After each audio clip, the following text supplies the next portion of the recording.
व्यासपीठावर बसलेले सर्व मान्यवर आणि जमलेल्या माझ्या तमाम थांबा 4 जूनला वाजवा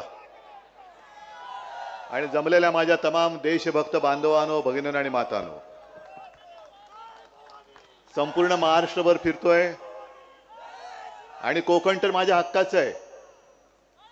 रत्नागिरी आहे, सिंधुदुर्ग आहे, तुम्ही सगळी माझी आपली माणसं आहेत. तुमच्या समोर भाषण काय करू आणि तुमच्या समोर प्रचार तरी कशाला करू? कारण आपलं नातं हे मोदी शानसारखं नाहीये, बहुत पुराना रिश्ता. खरंच आमचा बहुत पुराना रिश्ता आहे. फटाके थांबवा ना आता. आपलं खरंच बहुत पुराना रिश्ता आहे. फक्त हात जोडून एक विनंती करतोय की उद्याच्या 7 तारखेला विनायक राऊतांच्या मशालीचं बटन दाबून मुंबईमध्ये आपलं जे काय काम आहे 20 तारखेसाठी ते करायला तुम्ही सगळे मुंबईत आले पाहिजेत. माझी माणसं मला माझ्या सोबत पाहिजेत. याचं कारण आता 2 दिवसापूर्वी एक बातमी वाचली. अमित शहा यांच्या गांधीनगरमध्ये त्यांच्या लक्षात आले की बरेचशी लोक ही सुट्ट्या लागल्यानं ते पलटायत, नको बाबा हा. म्हणून मग त्यांनी काय केलं, टूर ऑपरेटर्सना एक विनंती केली. अमित शहानी विनंती केली कि बाकी सब ठीक है ना, ईडी वीडी कुछ आए नहीं ना आपके पास. आणि त्यानं सांगितलं की जरा तुम्ही तुमच्या टूर्स या रद्द करा, अशी विनंती केली आणि त्यांनी टूर्स रद्द केल्या. असो, तो त्यांचा भाग आहे. आज मी कोकणात येणार म्हटल्यानंतर कोणीतरी मला धमकी दिली. आता आपल्यामध्ये मराठीत काही म्हणी आहेत. आता त्या म्हणी मी काही केलेल्या नाहीत आणि तुम्ही पण केलेल्या नाहीत. त्याच्यामुळे म्हणीतली नावं ही मी तर काही ठरवलेली नाहीये. पण एक म्हण अशी आहे, शुभ बोल रे नार्या. आता मी येतो म्हटल्यानंतर कसे येतात बघतो, मी येऊन उभा आहे, परत कसे जातात बघतो. तू आडवा येच, तुला गाडूनच पुढे जातो. आडवाच आहे तू. अरे लाज वाटली पाहिजे. 2-3 वेळा एकदा तुझ्या इकडे येऊन तुला आडवा केला, मग माझ्या घरात तिकडे येऊन उभा राहिला, तिकडे तुला साफ करून टाकला. लाज नाही, लज्जा नाही. बडबडतोय, आपला बडबडतोय. म्हणून म्हटलं शुभ बोल रे नार्या. आता नाव मी काही ठेवलेलं नाही. तसं पाहिलं तर एक 4 दिवसापूर्वी मी रत्नागिरी तिकडे येऊन गेलो होतो कोकणात. आता म्हटलं 4 दिवसांनी परत येऊन बोलायचं काय. पण देव आपल्यावरती किती देवाचे आशीर्वाद आहेत बघा. आजच रत्नागिरीमध्ये जे आपल्याला नकली म्हणतात त्या बेअकली जनता पक्षाचे एक नेते येऊन तिकडे पचकून गेले. बेअकली जनता पार्टी म्हणजे शिवसेनेला नकली म्हणतात ते बेअकली असतील, नाही तर दुसरं काय. पुन्हा एकदा चॅनलला सांगतोय, बेअकली जनता पार्टी. आज हा नवीन शब्द दिलाय, कारण आजपर्यंत मी भेकड जनता पार्टी म्हणत होतो, काही लाज वाटायला तयार नाही. भाकड म्हणत होतो, काय लाज वाटत नाही. कमळाबाई म्हटलं, आता बेअकली म्हणतोय. आता बची किती बाराखडी म्हणायची यांच्यासाठी. याच्या बाराखड्या म्हणजे येतात मला, पण थोडं शांत संयमी असं माझ्यावरती शिक्का बसल्यामुळे मी बोलू शकत नाही. आता हे बेअकली जनता पक्षाचे जे सरदार आहेत ते येऊन गेले तिकडे आणि मला काही गोष्टीत आव्हान देऊन गेले. हिम्मत असेल तर त्याच्यावर बोला, हिम्मत असेल तर त्याच्यावर बोला. अहो अमित शहाजी, तुमच्यात जर का हिम्मत असेल तर जनतेच्या प्रश्नावरती बोला. 10 वर्ष तुम्ही तिकडे अंडी उभवत बसलाय. कोंबडी चोर बरोबर घेतला तरी अजून अंड्यात तर पिल्लू का नाही बाहेर येत, त्याच्यावरती बोला. नुसतं आपलं उभवतंय आपलं. अहो तुमच्यापेक्षा खरंच कोंबडं बरं. अंड उभवलं तर पिल्लू तरी येतं. तुम्ही 10 वर्ष खुर्च्या उभवताय तरी त्यातनं काही बाहेर पडत नाही. ढेकणं झाली असतील खुर्चीमध्ये तरी लाज नाही. जणू काय राम मंदिर यांनी बांधलं. राम मंदिर बांधलं, चांगलं केलं की वाईट केलं. अहो चांगलंच केलं, पण जेव्हा तुमची हिंमत नव्हती तेव्हा शिवसेनेने पुढाकार घेतला होता. बाळासाहेबांबद्दल बोलताना काल मोदी पण म्हणला नाही. बाळासाहेब हे म्हणाले, बाळासाहेब का तुमच्या वर्गात होते. हा बाळासाहेब बाळासाहेब काय हिंदू हृदय सम्राट म्हणा, हिंदू हृदय सम्राट शिवसेना प्रमुख बाळासाहेब ठाकरे बोला तुम्ही. हिंदू हृदय सम्राट बोलायला तुमची जीभ अडखळत असेल तर त्या जिभेला सरळ कसं करायचं ही माझी कोकणातली नव्हे संपूर्ण देशातली जनता जाणते. पण राम मंदिर वरती बोलतोच ना, राम मंदिर आम्ही तुम्हाला पाठिंबा दिला. मी मुख्यमंत्री होण्याच्या आधी सुद्धा गेलो होतो, मुख्यमंत्री झाल्यानंतर सुद्धा गेलो. आणि तुमच्यासारखं तुम्ही काढाल तो मुहूर्त हे नाही आम्हाला पटत. आम्ही म्हणू जेव्हा आमच्याकडे आम्हाला वाटेल राम आम्हाला दर्शनाला बोलवतोय उठून आणि जाऊ. 2 वेळा गेलोच. पण मी जाऊन आलो, तुम्ही अजून भवानी मातेच्या मंदिरात का नाही गेला? जय भवानी जय शिवाजी जरा द्या एकदा घोषणा. हा त्यांची तिकडे कडी पातळ झाली पाहिजे, एवढ्या जोरात पाहिजे. मला आव्हान देते हिंदुत्वावरती. अहो जेव्हा तुम्ही तिकडे शंकराचार्यानं न घेता भ्रष्टाचाराने घेऊन बसला होतात बाजूला, 22 जानेवारी मी तमाम शिवसैनिकांना घेऊन कुठे गेलो होतो? नाशिकच्या काळाराम मंदिरामध्ये. त्या काळाराम मंदिराचा इतिहास माहितीये का अमित शहाजी? इतिहास बघा काय आहे. त्या काळाराम मंदिरासाठी ज्या डॉक्टर बाबासाहेब आंबेडकरांनी लिहिलेली घटना तुम्ही बदलायला निघाला आहात, त्या डॉक्टर बाबासाहेब आंबेडकरांनी हा राम माझा सुद्धा आहे, या मंदिरात जाण्याचा हक्क माझा सुद्धा आहे म्हणून आंदोलन करून ते मंदिरात गेले होते. आणि अमित शहाजी तेव्हा सुद्धा तुमच्यासारखे बुरसटलेले गोमूत्रधारी त्यांना विरोध करत होते. मग मी उघडतो यांचं हिंदुत्व हे गोमूत्रधारी हिंदुत्व आहे. आमचं हिंदुत्व हे सुधारणावादी हिंदुत्व आहे. आमचं हिंदुत्व हे देवळात घंटा बडवणारं नाहीये, अतिरेक्यांना बडवणारं हिंदुत्व आहे. तुम्ही काय तुमच्याकडनं शिकायचं? तुम्ही काळाराम मंदिराचं महत्व तुम्हाला माहिती नसेल. माहिती नसताना मी जाईन म्हटल्याबरोबर मोदी गेले होते तिकडे झाडलोट करायला. नाही फोटो आले होते की नाही तुम्ही सांगा. आणि आज तुम्ही आमच्यावरती म्हणजे काय सगळं व्यवस्थित चाललंय तर फक्त काड्या घालायच्या, फक्त काड्या घालायच्या. विधानसभेत बोललोय मुख्यमंत्री असताना, तुम्ही काढा पुरावा आणि ऐका. पण सावरकरांवरती मला बोलायला सांगताय. मग अमित शहाजी तुम्ही श्यामाप्रसाद मुखर्जींवरती बोला.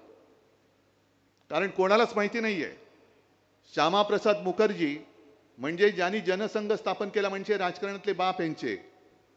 आणि 1940च्या सुमारास बंगालमध्ये ज्या मुस्लिम लीगने भारताची फाळणी मागितली होती, त्या मुस्लिम लीग बरोबर फजलुल हक मंत्रिमंडळ स्थापन केलं होतं तिकडे बंगालमध्ये. 11 महिने त्यांच्या मंत्रिमंडळात मुस्लिम लीगच्या मांडी लावून तुमचे राजकीय बाप सत्तेत बसले होते. त्याच्याबद्दल बोला.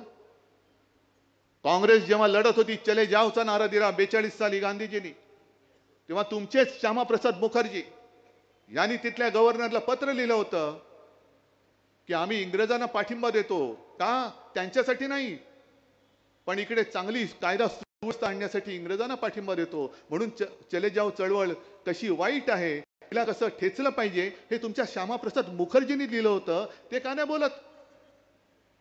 पण एवढं सगळं खोलात जाऊन बोलण्यापेक्षा तुम्ही 10 वर्ष काय केलं तेवढं फक्त बोला. आज दुर्दैव असं की इकडे सुद्धा काही आले असतील. मी भारतीय जनता पक्षाच्या त्या पिढीच्या विरोधात नाहीये जे खरोखर निष्ठावान काहीतरी नीतिमत्ता विचारसरणी त्यांच्याकडे आहे. त्या भारतीय जनता पक्षांच्या कार्यकर्त्यांबद्दल आणि त्या कुटुंबियांबद्दल आज सुद्धा माझ्या मनामध्ये आस्था आहे.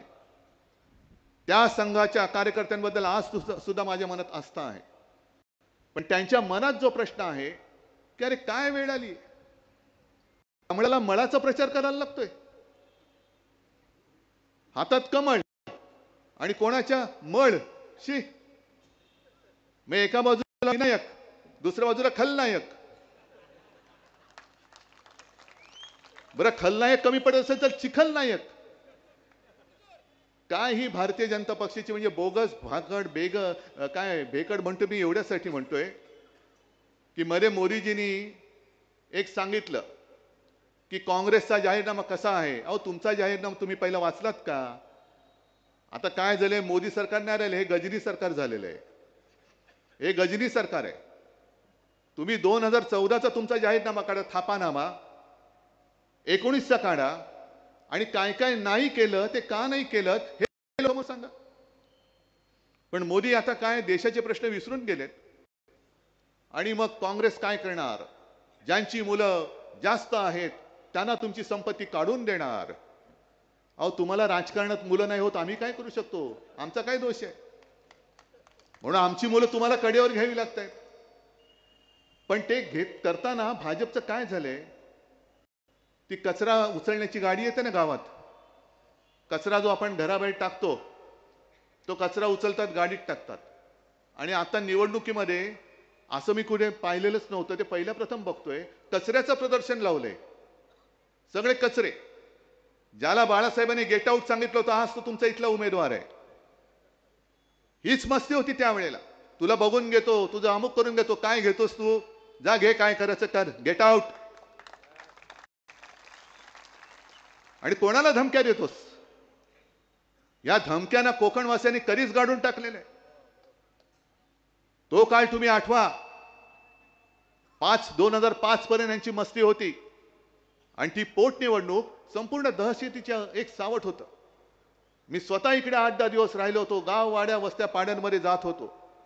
आणि तिथली सगळी कोकणवासी म्हणजे तुमच्यापैकीच काही लोक, मला आजही आठवते, मी गाडीत बसल्यानंतर धावत आले आणि मला सांगितलं, उद्धवजी एक काम करा, आम्ही सगळे तुमच्या बरोबर होतो, पण इकडे ना कोणतरी लढणारा माणूस द्या. बघा, तुम्ही आज गेलात ना, तो उद्या हे काय करतील सांगता येत नाही. आमची मुलं बाळं मुली यांना इकडनं यावं जावं लागतं, हे काय करतील हे सांगता येत नाही. मग त्याच्यानंतर वैभव उभा राहिला, विनायक उभे राहिले, तुम्ही त्याच्यासोबत उभे राहिलात, सगळी माझी मंडळी, सतीश वगैरे सगळे, संदेश आहेत, सगळे उभे राहिले. आणि ती जी एक मालिका होती, मग ती श्रीधर नायकांपासून सुरू झाली होती. सत्यविजय भिसे, आमचा रमेश गोवेकर, असा एक दिवस गायब.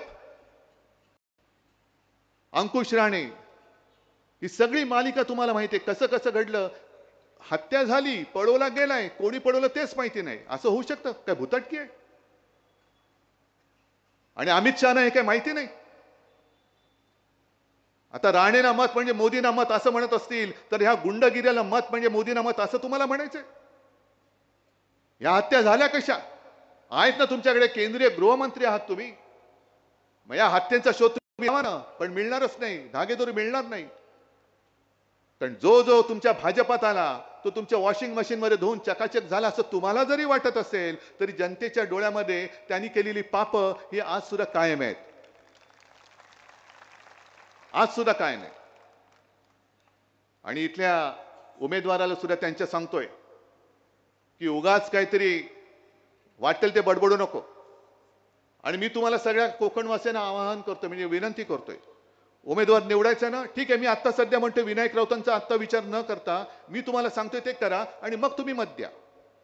तुम्ही विनायक राऊतांची 10 वर्षातली संसदेतली भाषणं काढा, ती त्याचे व्हिडिओ लावा, आणि ह्यांनी केरळच्या प्रश्नाला कर्नाटकाचं उत्तर कसं दिलंय ते तुम्ही बघा. नुसतं मला पाहिजे मला पाहिजे, मी आणि मैं और हमारे दो, काय कुठली आहे बरे. ज्या घराणेशाहीच्या विरुद्ध मोदी बोलतायत त्यांना शिवसेना प्रमुखांची घराणेशाही नकोय. मी तर म्हणतो मी आहेच, मी घराण्याचा वारसच आहे, अभिमानाने सांगतो मी. आणि अमित शहा आज बोललेत, अहो तुमच्या सर्टिफिकेटची गरज नाहीये, हे फालतू नकली सर्टिफिकेट मला नकोय, गरज नाही, फेकून देतो मी गटारात. ते की उद्धव ठाकरे बाळासाहेबांचा मुलगा आहे, हे का तुमच्या वडिलांकडनं मी विचारून घेऊ. मी तर अभिमानाने सांगतोय, पण अमितजी, मी माझ्या वडिलांचं नाव लावतो ना, तसं तुम्ही लावा. माझ्या वडिलांचं नाव लावून मतं नका मागू.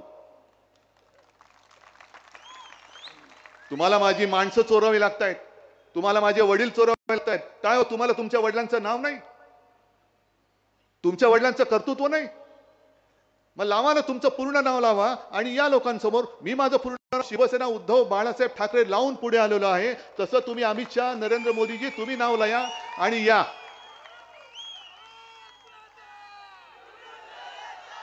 पण संपूर्ण देश तुम्ही नाचून टाकतात. जो वचननामा आम्ही घेऊन तुमच्या समोर आलेलो आहोत, त्या वचननाम्यामध्ये माझं पहिलं वचन आहे की जो महाराष्ट्र लुटला जातोय, हे दोन सुरतवाले दोन व्यापारी सुरतेचे, अरे छत्रपती शिवाजी महाराजांनी सुरत लुटली होती स्वराज्यासाठी, आणि हे दोन सुरतवाले छत्रपतींचा महाराष्ट्र लुटतायत. आणि ही लूट मी होऊ देत नाही, ही लूट होऊ देणं हे बाळासाहेबांचे विचार होते. महाराष्ट्र लुटणारा कोणी असेल आम्ही पर्वा करत नाही त्याची. महाराष्ट्राच्या आड जर याल तर याद राखा तुम्ही असाल तुमच्या घरचे, पण माझ्या महाराष्ट्राच्या वाटेला जाऊ नका. महाराष्ट्रातून जे जे वैभव तुम्ही लुटून नेलेला आहात, इंडिया आघाडीचं सरकार आल्यानंतर ते सगळं लुटलेलं वैभव मी पुन्हा नव्याने जोमाने या माझ्या महाराष्ट्राला प्राप्त करून दिल्याशिवाय राहणार नाही, ही माझी शपथ आहे. तुम्ही महाराष्ट्राचा जो आकस दाखवत आहात तो एक एक वेचून वेचून वेचून मी तुमच्या या आकसाचा सूड घेतल्याशिवाय राहणार नाही. मोदीजी मध्ये ते नेव्ही दिनासाठी आले होते, संकटात तर कधी आलेच नाहीत. ना अमित शहा आले ना नरेंद्र मोदी आले. इकडे सगळे तोक्ते आले, निसर्ग आला, मध्ये आणखीन काही काही वादळं आली. काजूला हमी भाव नाही पण गद्दाराला हमी भाव आहे. असं निवडणुकीत तुम्ही कधी वचन दिलं की गद्दाराला आम्ही लवकरच हमी भाव देऊ? नाही, आधी तुम्ही भाव देता, मग तुम्ही त्यांना घेऊन मग त्यांना निवडणुकीत उभं करता. मग 10 वर्ष तुम्ही सत्ता भोगताय, विनायक राऊत तिकडे कंठशोष करतायत, काजूला हमी भाव द्या, हमी भाव द्या, हमी भाव द्या, तरी हमी भाव देत नाहीत. पण मोदीजी आले, सिंधुदुर्गात आले, मला वाटलं काहीतरी मोठी घोषणा करून जातील, पण घोषणा केलीच नाही. माझ्या सिंधुदुर्गात येणारा पाणबुडी पर्यटन प्रकल्प हे गुजरातला घेऊन गेले. म्हणजे यांना आता कधी कोणी बोलवण्याचं धाडस नाही करणार. कारण जर का घरी बोलवलं तर घरात काय चांगले बघतील आणि तेच उचलून गुजरातला नेतील. ही अशी यांची एक मानसिकता आहे. ज्या ज्या काही गोष्टी येणार होत्या, बल्क ड्रग पार्क येणार होता, मेडिकल डिव्हाइस पार्क येणार होता, टेस्ला तर आता येईल असं वाटतच नाही. कदाचित यांचं सरकार जाण्याची ते टेस्लावाले वाट बघतायत की यांची 4 जूनला होऊ दे, मग मी 5 जूनला येतो देशामध्ये. म्हणजे सगळे चांगले उद्योग हे तुम्ही गुजरातला घेऊन जाताय. म्हणून मागे मी म्हटलं होतं की महाराष्ट्राला राख आणि गुजरातला रांगोळी. मग आज अमित शहा मी तुम्हाला आव्हान देतोय, परत उद्या या आणि कोकणात येऊन सांगा बारसूची रिफायनरी मी होऊ देणार नाही. मी तर होऊ देणारच नाहीये, मी तर होऊच देणार नाहीये. पण अमित शहामध्ये जर हिम्मत असेल, हिम्मत आणि अमित शहा हा शब्द विरुद्धार्थी आहे मला माहिती आहे, पण तरी सुद्धा हिम्मत असेल तर या आणि सांगा बारसूला मी रिफायनरी होऊ देत नाही. पण जैतापूर आमच्या माथ्यावर मारायचं, नाणार आमच्या माथ्यावर मारायचं, पुन्हा बारसू मारायचं, जेणेकरून माझं सुंदर जे निसर्ग संपन्न कोकण आहे त्याचं पर्यटन मारून टाकायचं, निसर्ग मारून टाकायचं. आणि जांभा दगडाच्या खाणीवरती ह्या त्या परप्रांत्यांचा डोळा आहे. जैतापूरची सुराजी काही मी नावं पाहिली, जमिनी कोणी खरेदी केल्या, सगळे यांचे बगल बच्चे. मग कोकण मोदी शहा वगैरे त्यांचीच नाव आहेत. 7 बरोबर यांची नावं चढली कशी? परस्पर तुम्ही सगळं लुटून फस्त करता आहात. आणि उद्धव ठाकरेंनी कोरोनाची खिचडी खाल्ली. मग तुम्ही तुमच्या उत्तर प्रदेशमध्ये आणि गुजरातमध्ये काय केलं होतं? गंगेमध्ये प्रेत वाहत होती, पण माझ्या महाराष्ट्रामध्ये एका सुद्धा प्रेताची किंवा शवाची अशी अवहेलना आम्ही होऊ दिली नव्हती. गुजरातमध्ये सार्वजनिक चिता पेटल्या, त्या दुर्दैव आहे.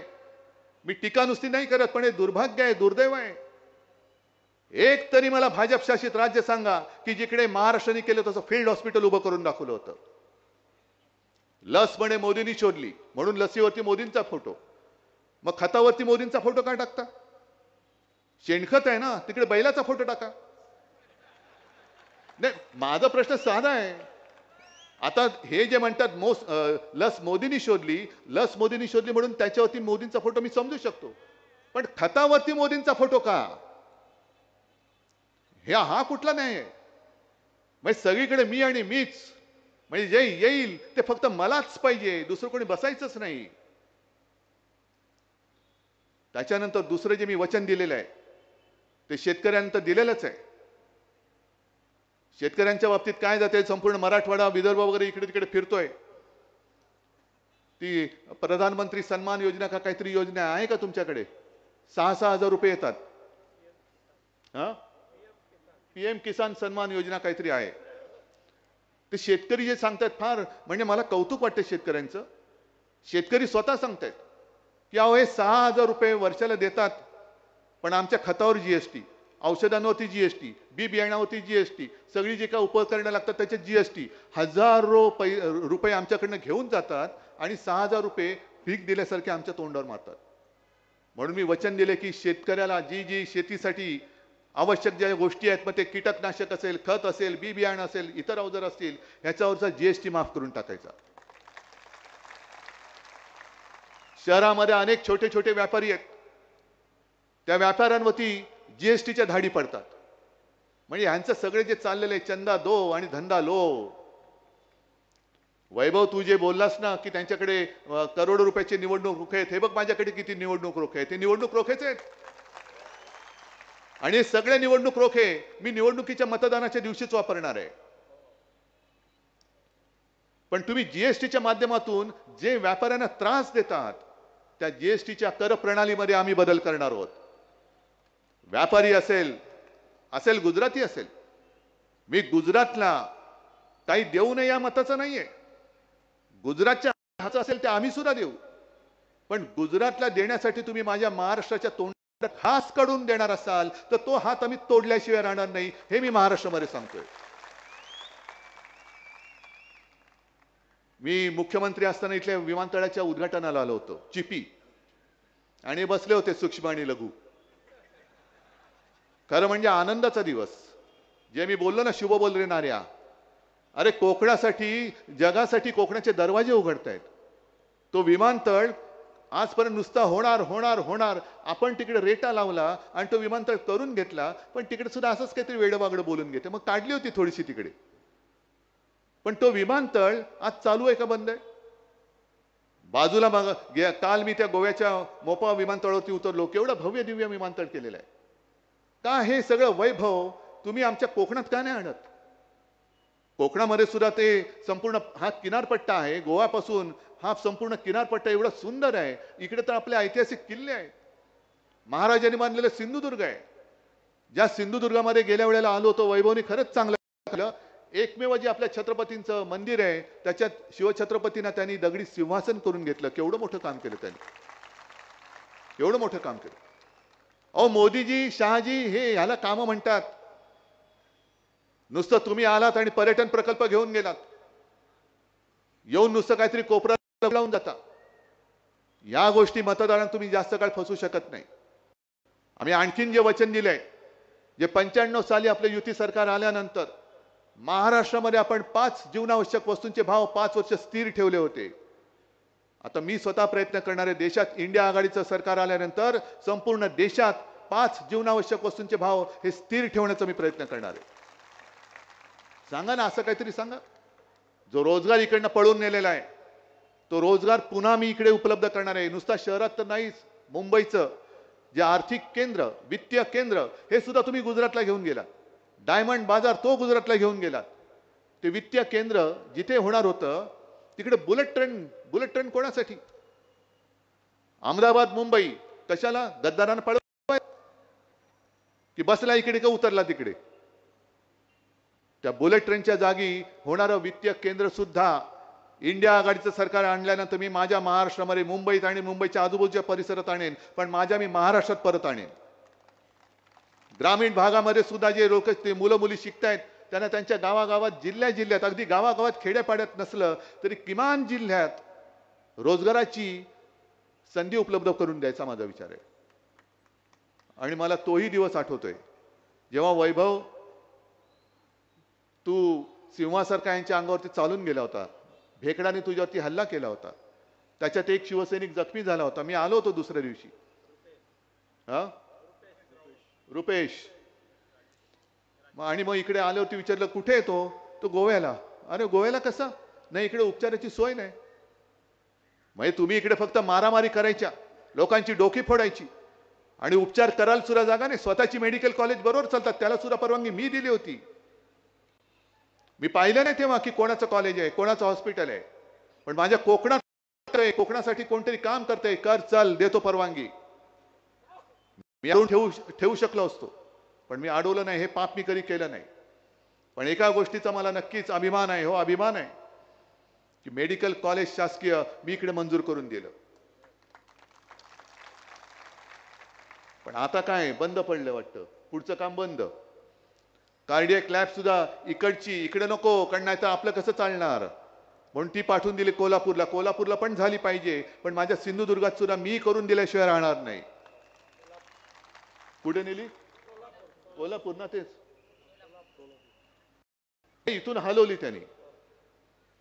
कार्डियक लॅब तुम्ही हलवता, तुमच्या धंद्या आरोग्याची सेवा हा धंदा करता तुम्ही. काही ज्या गोष्टी आहेत ना, म्हणून मी अमित शहाना सांगतोय, तुम्ही सांगा या इकडे आणि मला हिंमत विचारताना बाजूबाजूला बसूया, जनतेसमोर फैसला होऊ द्या. तुम्ही 2014 साली जेव्हा आलात तेव्हा पेट्रोलची किंमत काय होती, आज काय झाली? डिझेलची काय होती, आज काय झाले? गॅसची काय होती, आज काय झाले? सगळ्या गोष्टी काढा. तुम्ही 2 कोटी लोकांना, तरुणांना दरवर्षी नोकरी देणार होता, किती जणांना मिळाले? एक सुद्धा नाही. पण यांच्या जाहिराती जोरात आहेत. म्हणजे 8,000 कोटी 10,000 कोटी हे निवडणूक रोख्यांच्या माध्यमातून यांनी जमवलेच. पण न्यायालयाने जर का यांचं भांड फोडलं नसतं तर निकालाच्या आधी आणखीन 10,000 कोटींचे रोखे छापण्याची परवानगी या बोगस भेकड भाकड जनता पक्षाच्या सरकारने दिली होती. हे सगळं काय आम्हाला कळत नाही? आज संपूर्ण महाराष्ट्रच नाही, संपूर्ण देश तुमच्या गॅरंटीच्या जाहिरातीने बरबटून तुम्ही टाकलेला आहात. कसली गॅरंटी? कुठून आणली ती कुठून आणला था पैसा? सगळीकडे मोदी गॅरंटी, मोदी गॅरंटी. कसली गॅरंटी? की वाटेल तेवढा पैसा खा आणि भाजपात या, काही होणार नाही, मोदी गॅरंटी है. अरे बेटा आ जाओ, कितना खाया तूने? 50 करोड़. अच्छा चलो इसको नगर सेवक बनाओ. कितना खाया? 500 करोड़. हाँ इसको जरा मंत्री बनाओ. कितना खाया? 70,000. अरे अरे इसको तो साला उपमुख्यमंत्री बनाओ. म्हणजे खरंच लाज वाटते हो मला, खरंच लाज वाटते. म्हणजे जी आपल्या महाराष्ट्राची परंपरा आहे ती काय? शुरामी वंदिले. आणि भाजपची परंपरा आता झाली चोरामी वंदिले. चोर जेवढा मोठा तेवढं यांचं लोटांगण मोठं. घालील लोटांगण चोराच्या समोर. प्रश्न आम्हाला नाहीये, प्रश्न तुम्हाला आहे. तुम्हाला म्हणजे तुम्हाला नाही, मोदी शहा आणि भाकड जनता पक्षाला आहे. मी भाकड भेकड का म्हणतोय? भाकड एवढ्यासाठी म्हणतोय कारण यांनी त्यांच्या पक्षाचं नेतृत्वच उभं करू शकले नाहीत. यांना सगळी बाहेरची माणसं घ्यावी लागतात, म्हणून त्यांना मी भाकड म्हणतोय. भेकड का म्हणतोय? कारण स्वतःच्या हिमतीवरती यांच्याकडे कार्यकर्ते नाहीत. मैदानात लढाईला या म्हटलं तर यांचे घरगडी जे आहेत, ईडी, इन्कम टॅक्स, सीबीआय, त्यांना पुढे पाठवून त्यांच्या आडूने दमदाटी करतात. म्हणून हे भेकड आहेत, म्हणून हे भेकड आहेत. नाही तर तुम्हाला वाटेल मी उगाच काहीतरी त्राग्याने काहीतरी बोलतोय. त्राग्याने नाही मी कधी बोलत. मी बोलतो ते नेहमी सत्याच्या आधारावरती बोलतो. आता त्यांच्या समोर असाच आहे की 4 जून जेव्हा उजाडेल आणि इंडिया आघाडीचं सरकार 300 पेक्षा जास्त जागा मिळून तिकडे दिल्लीत विराजमान होईल. होईल, लिहून ठेवा तुम्ही. तुम्हालाच खोटं वाटते की काय? तुम्ही तेही दिवस आठवा की ज्या काळात संपूर्ण देशात भारतीय जनता पक्षाचे फक्त 2 खासदार होते, 2. आणि तेव्हा त्यांना जवळ करायला कोणीही तयार नव्हतं. कोणी नव्हतं, कारण गोमूत्राचा एवढा वास यायचा, कोणी नको शी. पण आम्ही हिंदुत्वासाठी त्यांना जवळ घेतलं, कारण आमचं हिंदुत्व हे राष्ट्रीयत्व आहे. आणि आम्हाला असं वाटलं की आपले हिंदुत्वाचे विचार मिळतायत, पण यांचं हिंदुत्व हे बोगस निघालं, हे गोमूत्रधारी निघालं. आणि आमचं आपलं हिंदुत्व हे राष्ट्रीयत्व आहे. तेव्हा 2 खासदार होते, पण आम्ही लढत राहिलो. आपण सगळे लढत राहिलो. अब की बार. अरे बार बार आपटले तरी अब की बार. आणि कोणालाच कळलं नाही. जेव्हा पहिल्यांदा 2014 साली, म्हणजे अटलजी मधला काळ सोडूनच द्या, ते येऊन गेलेच. पण 2014 साली मी स्वतः गेलो होतो. प्रणव मुखर्जी राष्ट्रपती होते. प्रणव मुखर्जी सुद्धा चकित झाले होते की एवढ्या 30 वर्षांनंतर, जवळपास 30 वर्ष झाली असतील, पहिल्यांदा एका पक्षाचं सरकार देशात आलं. 19 साली आणखीन 300. जर 2 खासदार असलेल्या पक्षाचे 300 होऊ शकतात, तर 300 खासदार असलेल्या पक्षाचे 2 पुन्हा होऊ शकत नाही. आणि माझी देवाकडे प्रार्थना की यांचे 2च खासदार कोण आपल्याला माहिती आहे ते यावेत, तेवढे 2च यावेत. आणि समोर इंडिया आघाडीचं सरकार असावं. त्या दोघांना आपण प्रश्न विचारू, बोलो 10 साल में क्या किया, द्या उत्तर. जसं तुम्ही चाय पे चर्चा केली होती, अहो एवढी बोगस सगळी बोगसगिरी केली यांनी की विदर्भात मी जेव्हा गेलो होतो यवतमाळमध्ये, ते दाबडी म्हणून एक गाव आहे, 14 साली मोदीजी गेले होते आणि चाय पे चर्चा. मग ते चाय पे चर्चा म्हणजे चहामध्ये साखर किती टाकायची, दूध कसं टाकायचं सगळं झाल्यानंतर मग मोदींनी त्यांना सांगितलं की इथे काय जास्त पीक कोणतं आहे. सगळ्यांनी सांगितलं कापूस. मग त्यांना सांगितलं मी तुम्हाला इथे कापसासाठी बाजारपेठ उपलब्ध करून देईन, निर्माण करून देईन. दिले सगळ्यांनी, पटापटा मतं दिली. मत दिल्यानंतर जेव्हा शेतकऱ्यांनी पत्र पाठवायला सुरुवात केली प्रधानमंत्री कार्यालयात, काय होऊ नाही चू नाही. मग तिथले शेतकरी उठले आणि प्रधानमंत्र्यांना भेटायला दिल्लीत गेले. भेटायला कसले देतात, लांबच्या लांब अडवले आणि परत पाठवून दिले. मधल्या काळात पंतप्रधान जेव्हा यवतमाळ त्या गावाच्या इकडे आले, ते शेतकरी जायला निघाले, पोलिसांकडनं त्यांना असं अडवून टाकले की पंतप्रधान त्यांना दिसलेच नाहीत. ही मोदींची गॅरंटी. त्याच्यानंतर मध्ये एक ती जाहिरात आली. ती जाहिरात आल्यानंतर या चॅनलवाल्यांनी ती कोण महिला आहे त्या महिलेचा शोध घेतला आणि शोध घेतल्यानंतर त्या महिलेच्या घरी गेले तर सारी 8x8 10x10 खोली, त्या महिलेला मोठा फोटो दाखवला पेपरमध्ये पहिल्या पानावर आलेला. काय तिचं नाव लक्ष्मीबाई वगैरे असेल, कलावती नाही लक्ष्मीबाई असेल. आणि तिला सांगितलं आपका फोटो आया है. बोले हाँ फोटो आया है, कुछ लोगों ने मुझे कहा कि आपकी तस्वीर आई है. तो अच्छा कब कब मैंने मालूम कब लिया फोटो, हम गांव काम के लिए गए थे, शायद वहां से आते आते लिया होगा. तो अच्छा ये घर आपका है. हाँ मेरा घर है. तो आपको ये प्रधानमंत्री आवास योजनेत मिळाले. तो नाही हे माझं भाड्याचं घर आहे, 500 रुपये मी भाडं देते.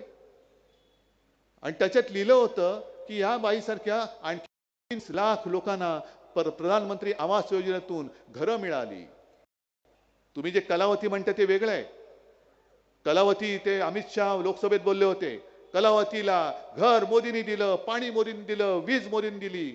आणि कलावतीचा इंटरव्ह्यू घेतला तो ह्यांनी काही दिलं नाही, मला दिलं ते सगळं राहुल गांधींनी दिलं. पण आपण फसतो. जसं त्या पातंजलीच्या जाहिरातीनं फसलो, त्यांना सुप्रीम कोर्टाने सांगितलं की आता तुम्ही छापा, माफीनामा छापा. तसं उद्या आपलं सरकार आल्यानंतर यांना सांगावं लागेल की तुम्ही जेवढ्या मोठ्या जाहिराती केल्या सगळ्याचा माफीनामा तुम्ही छापा. आता मोदी गॅरंटी 10 वर्षात काही केलं नाही, हीच आमची गॅरंटी, पुढच्या 10 वर्षात काहीच करणार नाही, दुसरी गॅरंटी. पण काय बोलतायत, किती बोलतायत. हे जे काही झालं आतापर्यंत तो म्हणे ट्रेलर होता, ट्रेलर.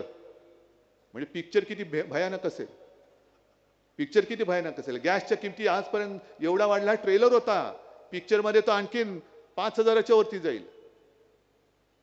डाळी कडाडल्या आहेत, सगळंच कडाडलेलं आहे. आणि हा नुसता ट्रेलर असेल तर पिक्चर किती भयानक असेल. आणि असा पिक्चर तुम्हाला बघण्याची इच्छा आहे. गेल्या वेळेला माझी चूक झाली, खरंच चूक झाली. मी संपूर्ण महाराष्ट्राची माफी मागतो.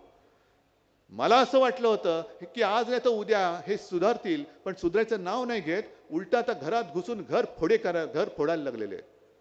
घर फोडतायत, कुटुंब फोडतायत, कुटुंबाच्या कुटुंब बदनाम करून टाकतायत. आणि सगळे महाराष्ट्राच्या बाहेरून आलेल्यांचे चेले चपाटे, यांना लाज नाही, लज्जा नाही. स्वतःचे व्हिडिओ बाहेर आल्यानंतर हे दुसऱ्यांची बदनामी करतायत. आणि बदनाम केल्यानंतर स्वतःच्या पक्षात घेऊन हे तुम्हाला त्यांचे प्रतिनिधी, ह्यांना मत म्हणजे मोदींना मत. किती वाईट प्रकाराने हे सगळं चाललेलं आहे. त्या सुधीर मुनगंटीवारांचं एक ते भाष्य त्यांनी त्यांच्या प्रचाराच्या सभेत मोदींच्या व्यासपीठावर, मोदी असतील नसतील मी बघितलं नाही, पण आपण रक्षाबंधन, भाऊबीज, बहीण भावाचं नातं किती पवित्र मानतो. मोदीने आमच्या गद्दार त्या ताईकडनं राखी बांधून घेतली होती. नंतर त्या राखीचं काय झालं माहित नाही, कारण तिकीटच कट केलं. ते नागेश, तो आपल्या तुमच्या बाजूच्या वॉर्डातल्या संजय देशमुखच्या इथल्या.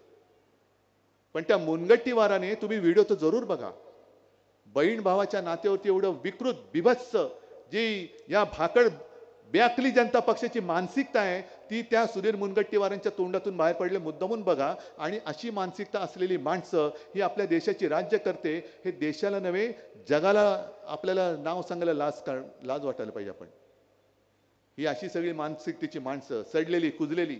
म्हणून मी इथल्या भाजपच्या त्या लोकांना सांगतोय, संघाच्या त्या लोकांना सांगतोय, अजूनही आपण ज्या हिंदुत्वासाठी एकत्र आलेलो आहोत ते हिंदुत्व मी सोडलेलं नाही. माझ्यावरती झालेले ते जे काही संस्कार आहेत ते मी सोडलेले नाहीत.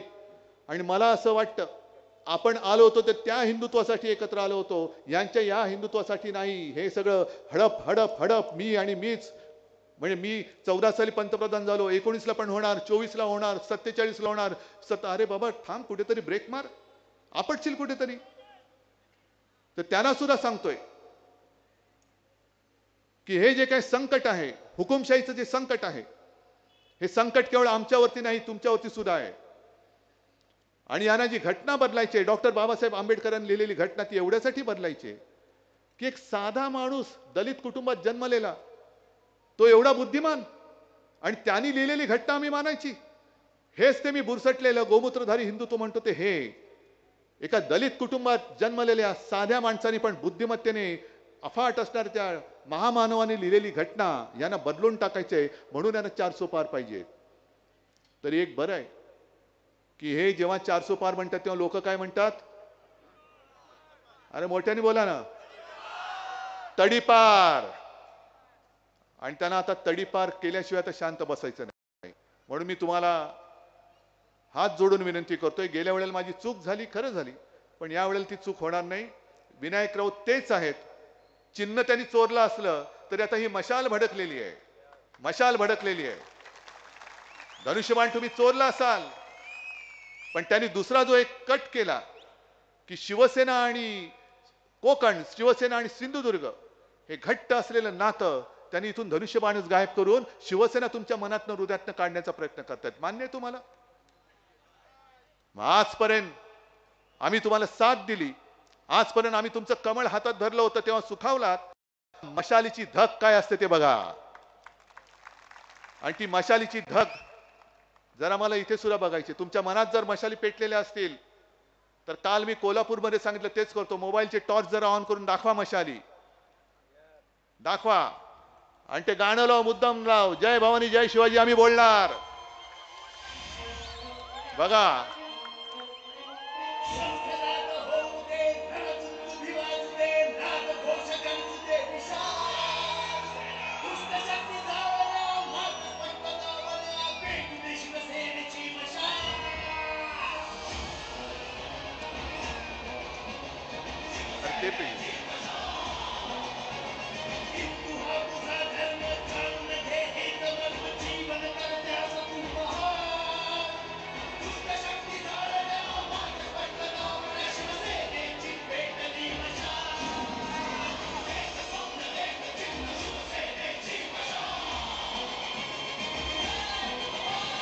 शिवसेना उद्धव बाळासाहेब ठाकरे यांचं चिन्ह मशालच निवडा. चला, दुष्ट शक्ती जाळण्या, मार्ग स्पष्ट धावण्या, दुष्ट शक्ती मार्ग स्पष्ट धावण्या. आता आमची पेटली आहे मशाल, आणि हा महाराष्ट्र शाहू फुले आंबेडकरांचा आहे, शहा मोदी अदानीचा नाही. जय हिंद, जय महाराष्ट्र.